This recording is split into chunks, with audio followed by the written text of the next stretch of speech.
राजा म्हणे एवढी सुंदर, एक काम करशील का, माझ्याशी जर लग्न केलं तर राजाची राणी बनवून ठेवील तुला. पोरगी होती भिकाऱ्याची, पण ॲटिट्यूड पहा तिचा किती. ती पोरगी म्हणे तुला मला मागणी घालायची हिंमतच कश काय झाली.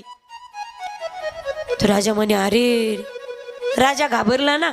ती म्हणे माझ्या बापाची परवानगी घेतली तर मग काय हरकत नाही. हा म्हणे ठीक आहे, आता दिल गया गदी भी तो परी क्या चीज आहे. गरजवंताला अक्कल नसते ना. हा म्हणे हरकत नाही. तिच्या बापाकडे गेला. कोणाकडं? बाप कोण होता तिचा? बोला.